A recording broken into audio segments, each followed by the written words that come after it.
Halo semua, pada video kali ini kita akan membahas tugas kelompok topik 1 untuk mata kuliah pemahaman peserta didik dan pembelajarannya yang beranggotakan Anggraini Afrilia, Meya Tiara, dan Yayang Kurnia.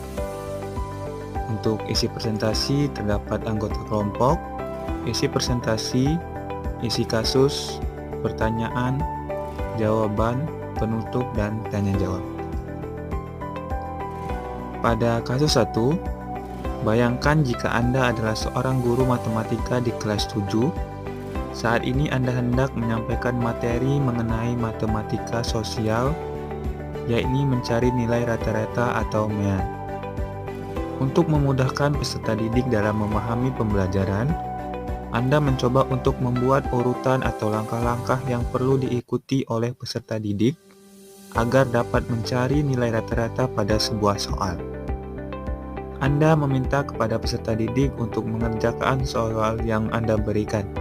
Hasilnya, peserta didik mampu mengerjakan dengan benar, sesuai dengan langkah yang telah Anda siapkan. Beberapa saat kemudian, Anda meminta kepada peserta didik untuk mengulangi soal yang sama tanpa melihat urutan pengerjaan soal. Dan peserta didik mampu mengerjakannya dengan benar. Untuk pertanyaannya yaitu, bagaimana menurut Anda, apa yang membuat peserta didik mampu mengerjakan soal dengan baik pada percobaan kedua tanpa melihat urutan atau langkah pengerjaan soal? Untuk pertanyaan kedua yaitu, sebagai seorang calon guru, dalam kegiatan belajar yang seperti apa metode di atas dapat diterapkan? Elaborasi jawaban Anda dengan menyertakan teori yang berkaitan. Jawaban dari kami yaitu pada kasus tersebut, guru menggunakan teknik scaffolding atau pemberian sejumlah bantuan kepada peserta didik pada tahap awal pembelajaran. Kemudian mengurangi bantuan dan memberikan kesempatan kepada peserta didik untuk mengerjakan secara mandiri tanpa bantuan.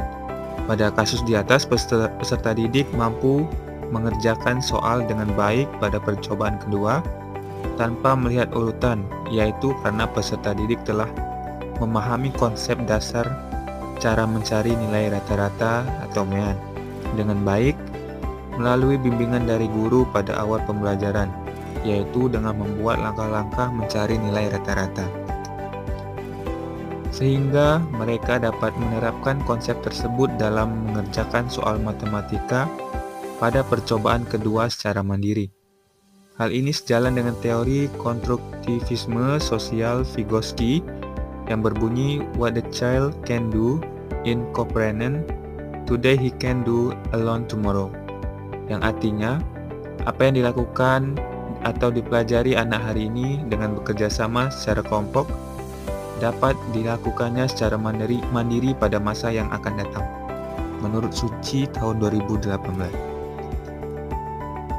Untuk jawaban nomor 2, yaitu metode di atas dapat diterapkan pada pembelajaran yang memungkinkan peserta didik untuk berkolaborasi dengan teman sebaya dalam kelompok-kelompok kecil. Salah satu pembelajaran yang memungkinkan terciptanya iklim kelas yang interaktif dan kolaboratif yang dapat diterapkan guru yaitu pembelajaran kooperatif. Pembelajaran kooperatif memungkinkan peserta didik untuk berinteraksi dengan teman sebaya yang lebih berkompeten melalui arahan dan bimbingan dari guru. Iklim kelas dalam pembelajaran kooperatif dapat memfasilitasi siswa dalam membangun kualitas berpikir serta membangun kultur sosialnya dalam pembelajaran berkelompok. Kemampuan berkomunikasi dan berinteraksi peserta didik dengan lingkungan sosial merupakan aktivitas bermakna yang dapat mengkonstruksi beragam pengetahuan. Menurut Suci tahun 2018. Dalam pembelajaran kooperatif, siswa bekerja bersama-sama dalam kelompok kecil untuk menyelesaikan tugas atau proyek tertentu.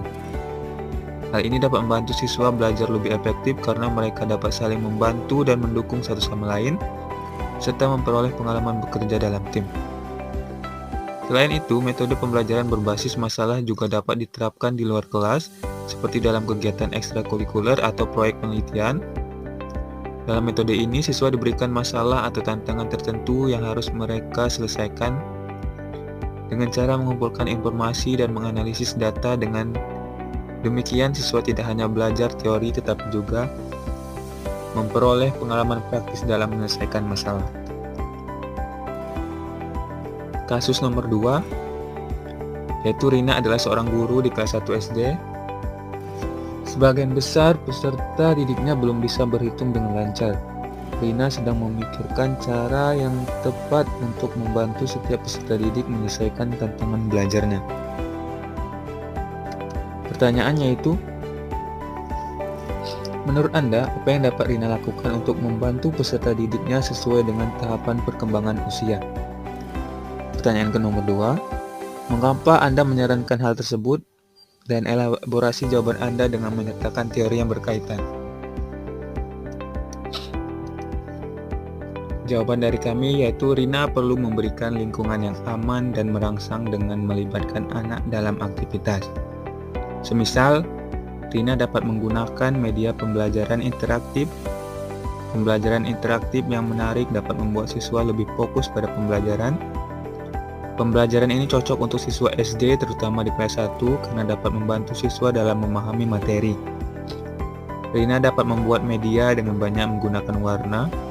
Terdapat suara dan gambar, contohnya video pembelajaran. Rina dapat menggunakan video yang berkaitan dengan berhitung sehingga siswa dapat meniru dan mengenal angka dengan baik. Dengan menggunakan video, peserta didik dapat mengamati, melihat, mengikuti, dan mendengar. Jawaban nomor 2 yaitu dengan melihat pembelajaran yang menarik, peserta didik dapat mengamati dan mengingat karena pengalaman yang menarik tidak akan dilupakan. Dengan mengamati video, peserta didik dapat mudah untuk menirukan apa yang mereka lihat. Hal ini sejalan dengan teori sosial kognitif. Teori kognitif sosial dikemukakan oleh Albert Bandura menekankan pada pentingnya proses mengamati, mencontoh, dan meniru perilaku. Bandura menyatakan bahwa orang belajar banyak perilaku melalui proses peniruan, dan juga sejalan dengan teori behavioristik sesuai dengan karakteristik peserta didik yang membutuhkan stimulus dari pihak luar.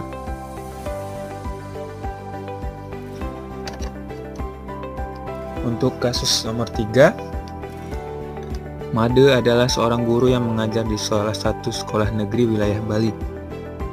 Ia mengampu mata pelajaran bahasa Indonesia. Ia hendak mengajarkan materi teks deskripsi pada peserta didiknya. Pada buku cetak yang menjadi panduannya saat mengajar terdapat beberapa contoh teks deskripsi menceritakan tentang bangunan-bangunan pencakar langit yang ada di ibu kota. Dengan memperhatikan latar belakang setiap peserta didiknya, Made pun mencoba untuk memberikan contoh berbeda. Ia memberikan contoh deskripsi tentang pantai dan makanan khas di Bali. Untuk pertanyaan nomor 1, menurut Anda apakah pertimbangan dan keputusan Made sudah sesuai? Mengapa demikian?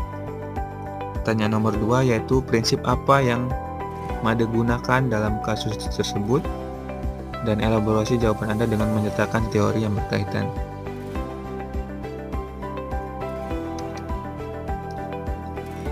Untuk jawaban nomor 1, menurut kami keputusan Made sudah sesuai karena kegiatan pembelajaran yang sesuai dengan lingkungan akan mempermudah anak memahami pembelajaran tersebut.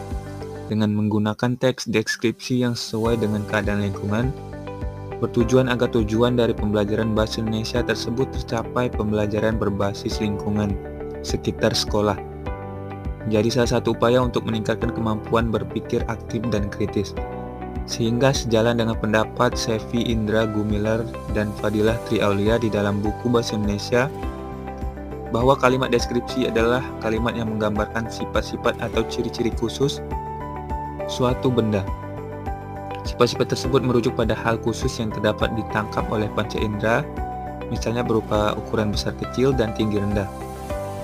Warna seperti merah, kuning, dan biru, rasa seperti manis, pahit, getir, halus, dan kasar.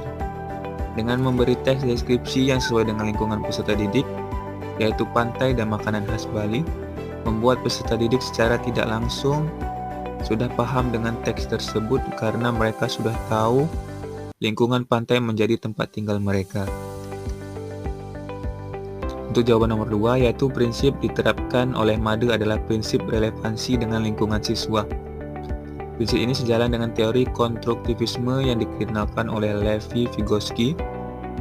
Teori ini menekankan pentingnya konteks sosial dan lingkungan dalam pembelajaran. Mengaitkan pembelajaran dengan lingkungan dan budaya peserta didik dapat membantu siswa agar lebih memahami materi pelajaran yang disampaikan. Itulah hasil presentasi dari kelompok kami. Sekian, terima kasih. Sampai jumpa.